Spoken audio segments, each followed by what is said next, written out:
MTP kit या abortion kit लेने के बाद ब्लीडिंग अगर नहीं हो रहा है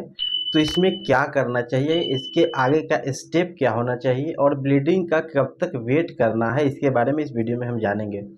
सबसे पहले हम जान लेते हैं एमटीपी किट या एबॉर्शन किट क्या होता है। तो एमटीपी किट अनचाही प्रेगनेंसी को ख़त्म करने के लिए एमटीपी किट का इस्तेमाल किया जाता है और इसमें 5 टैबलेट मिलता है। एक बड़ा वाला टैबलेट होता है जो कि मिफिप्रिस्टोन टैबलेट होता है जो 200 mg का होता है, और 4 छोटे-छोटे और टैबलेट होते हैं जो मिसोप्रोस्टोल के टैबलेट होते हैं, और वो पर टैबलेट 200 mcg यानी कि 200 माइक्रो मिलीग्राम का एक टैबलेट होता है। यानी अगर हम चारों को मिला दें तो 800 माइक्रो मिलीग्राम का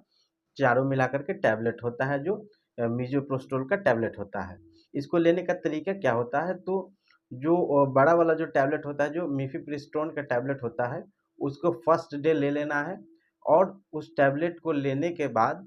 उसके 24 घंटे के बाद में 2 छोटे वाले टैबलेट को ले लेना है, और उसके 24 घंटे के बाद में जो बचे हुए जो 2 टैबलेट हैं उनको ले लेना होता है। इस विधि से इस किट को लिए हैं और इसके बाद भी अगर ब्लीडिंग नहीं हो रहा है तो कौन-कौन से कंडीशन हो सकते हैं जिसमें ब्लीडिंग नहीं होता है, इसके बारे में जान लेते हैं।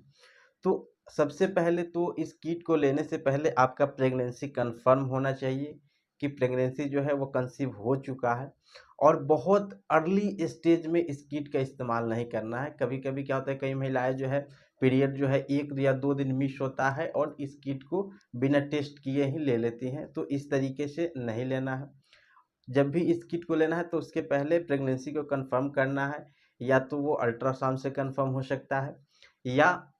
प्रेगनेंसी किट जाता है, जो प्रेगनेंसी किट होता है उससे पहले टेस्ट कर लेना है। अगर उसमें प्रेगनेंसी पॉजिटिव आता है यानी प्रेगनेंसी है, तभी इस किट का इस्तेमाल करना है। दूसरा कारण क्या होता है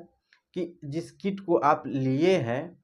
तो वो किट कहीं एक्सपायर तो नहीं है, तो जो भी किट ले रहे हैं पहले उसका एक्सपायरी चेक कर लें कि उसका एक्सपायरी डेट कहीं निकल तो नहीं गया है। अगर एक्सपायर किट को लेंगे तो उसमें ब्लीडिंग होने का संभावना बहुत कम होता है, यानी कि वो अच्छे तरीके से अबॉर्शन नहीं होता है, या कभी-कभी तो वो किट बिल्कुल ही काम नहीं करता है। दूसरा कारण क्या होता है, तो अगर किट जो है अच्छे ब्रांड का नहीं है, यानी कि जो भी किट का इस्तेमाल कर रहे हैं, एबॉर्शन किट या एमटीपी किट का इस्तेमाल कर रहे हैं, वो अच्छे ब्रांड का हो, जैसे कि मिफिजिस्ट किट हो गया, खुशी किट हो गया, अनवांटेड किट हो गया, ये सब कुछ पॉपुलर ब्रांड है जिसका किट अच्छा होता है। तो जब भी किट खरीदते समय यह ध्यान रखें कि अच्छे ब्रांड का किट का इस्तेमाल करें। प्रेगनेंसी कंफर्म है और किट भी जिस विधि से मैंने बताया उस विधि से आपने किट भी लिया है, और उसके बाद भी अगर ब्लीडिंग नहीं हो रहा है तो कब तक वेट करना है। तो क्या होता है कि कई महिलाओं में देखा गया है कि जो बड़ा वाला टैबलेट जो होता है, जो मिफिप्रिस्टोन का टैबलेट होता है, उसको लेते ही क्या होता है कि एब्डोमेन क्रैम्प्स चालू हो जाता है, और कई महिलाओं में उस टैबलेट को लेने के बाद ही ब्लीडिंग स्टार्ट हो जाता है। कई महिलाओं में क्या होता है कि उसके 48 घंटे के बाद जो 2 छोटा वाला टैबलेट लेते हैं, उसके 6 से 12 घंटे के अंदर में ब्लीडिंग स्टार्ट हो जाता है। या कई महिलाओं में होता है कि जब चारों टैबलेट को ख़त्म कर लेंगे, उसके बाद ब्लीडिंग स्टार्ट होता है। या कई महिलाओं में होता है कि सारे टैबलेट को ख़त्म करने के 24 घंटे के बाद भी ब्लीडिंग स्टार्ट होता है।